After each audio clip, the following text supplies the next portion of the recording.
campanha para a manutenção do nosso grupo.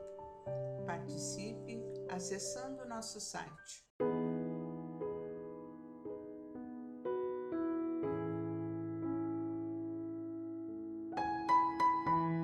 Olá, meus irmãos, olá, minhas irmãs, sejamos bem-vindos ao canal do nosso Grupo Espírita Francisco Xavier. Vamos dar sequência às nossas reflexões diárias, livro Religião dos Espíritos. Hoje, capítulo de número 57, que tem como título Fenômeno Mediúnico.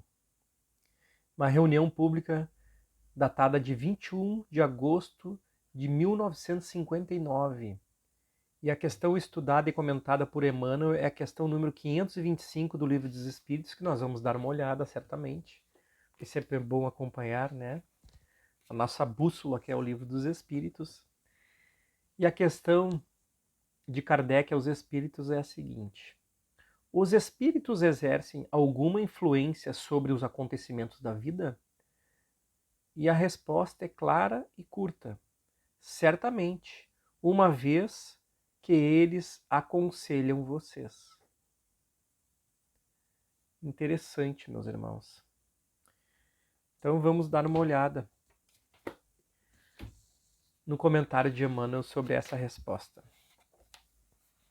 O fenômeno mediúnico é de todos os tempos e ocioso seria mostrar, num estudo simples, o papel que lhe cabe na gênese de todos os caminhos religiosos. Importa anotar, porém, que os povos primitivos, sentindo a influência dos desencarnados a lhes pesar no orçamento psíquico, promovem medidas com que supõem garantir-lhes segurança e tranquilidade no reino da morte. Egípcios, assírio-caldeus, gregos, israelitas e romanos prestavam-lhes homenagens e considerações. E, para vê-los e ouvi-los, conservam consigo certa classe de iniciados característicos. Equivalendo aos médiuns modernos, havia sacerdotes em Tebas, magos em Babilônia, oráculos em Atenas, profetas em Jerusalém e arúspices em Roma.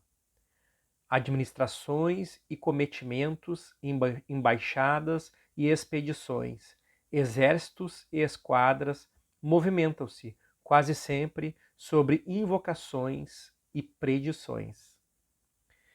A civilização faraônica adquire mais largo esplendor ao pé dos túmulos. A comunidade ninivita consulta adivinhos e astrólogos.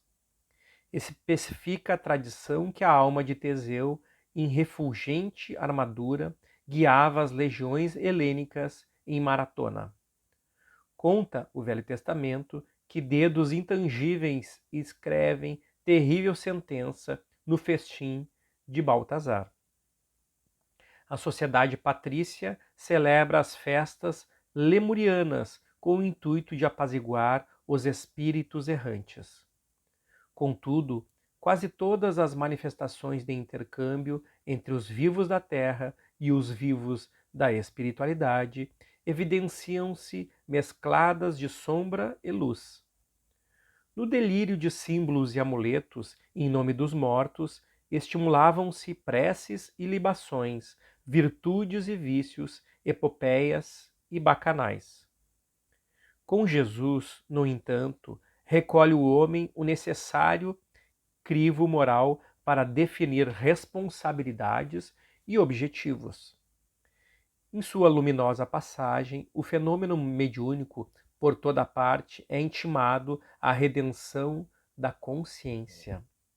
É assim que surpreendemos o Divino Mestre afirmando-se em atitudes claras e decisivas. Não somente induz Maria de Magdala a que se liberte dos perseguidores invisíveis que a subjugam, mas também a criar em si própria as qualidades condignas com que se fará, mais tarde, a mensageira ideal da ressurreição. Socorre, generoso, os alienados mentais do caminho, desalgemando-os das entidades infelizes que os atenazam.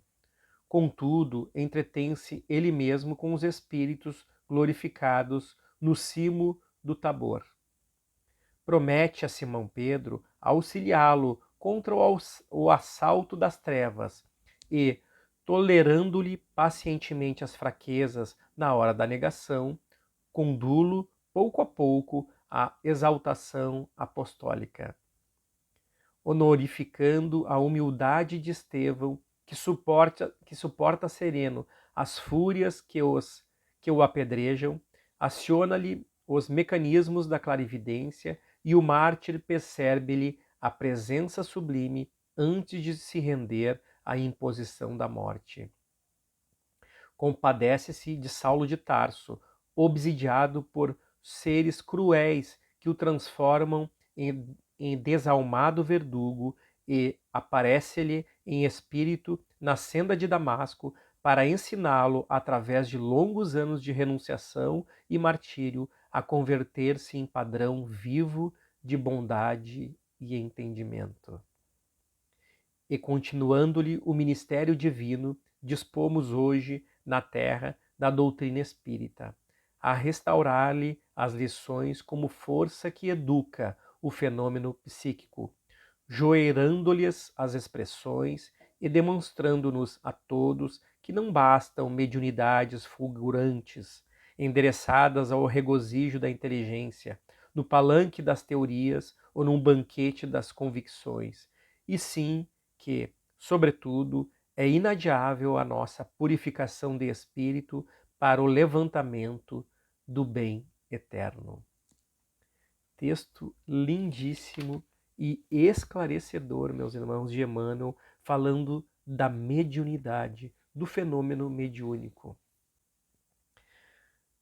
Antes do Cristo estar aqui entre nós, no nosso plano terreno, os povos antigos se utilizavam, como nos diz Emmanuel, das figuras místicas para lidar com os espíritos a qual eles se sentiam ameaçados e assombrados. Tinham eles os seus cultos, nominavam os espíritos a qual eles gostariam de seguir e pediam proteção diante das adversidades da vida, diante dos medos, dos monstros psíquicos que criavam entre eles mesmos. Eram monstros gigantes da alma, meus irmãos, monstros milenares, de caminhos milenares, de perseguições centenárias nas encarnações pretéritas. E os povos vieram evoluindo. Com a chegada do Cristo, nós conhecemos os verdadeiros fenômenos mediúnicos. O fenômeno do amor, o fenômeno da cura da alma, o fenômeno de olhar, o Cristo olhava para as almas ao seu redor e nos falava sobre o amor imponderável, sobre o amor que cura. Não são os espíritos que curavam, é o amor emitido pelos espíritos, é o amor que envolve a todos. Jesus veio com a mensagem da cura do coração. Quando nós falamos em fenômeno mediúnico, meus irmãos, nós temos uma bússola chamada doutrina espírita. A doutrina espírita educa a nossa mediunidade. Ela nos responde às nossas indagações, aos nossos monstros íntimos, porque nós somos como aqueles povos antigos. Se não tivéssemos o Cristo e não tivéssemos a doutrina espírita, estaríamos tão desarvorados quanto aqueles povos. Nos sentiríamos ainda perseguidos por monstros da nossa alma, sem identificá-los realmente. Com o Cristo tudo se torna mais fácil. Jesus nos mostra o caminho. Jesus nos mostra e depois ainda solicita ao Pai o outro Consolador, que é essa doutrina. E Kardec, com esse trabalho magnífico, meus irmãos, em que nós podemos nos socorrer quando temos medos, dúvidas, quando nos sentimos perseguidos pelos nossos crimes do passado, como nos sentimos perseguidos pela nossa ignorância ainda espiritual, recorremos às obras codificadas pela doutrina. E elas nos encantam, encantam a nossa alma. Elas fazem com que nós nos sintamos abraçados pela causa dos espíritos que se sentiam abandonados e solitários e agora se sentem felizes porque têm respostas, porque têm esperanças, porque olham o futuro através dessa luz. Então, abençoados sejamos nós, espíritas e cristãos. Abençoados sejamos nós que temos no Cristo a luz divina, a luz do nosso Criador, do nosso Pai, que permite que o nosso Mestre governe o nosso orbe com tanto amor e com tanta dedicação, meus irmãos. Como é bom estarmos juntos aqui falando sobre o amor. Muito obrigado. Fiquem em paz, fiquem com Deus. Até o nosso próximo encontro. Campanha para a manutenção do nosso grupo. Participe acessando nosso site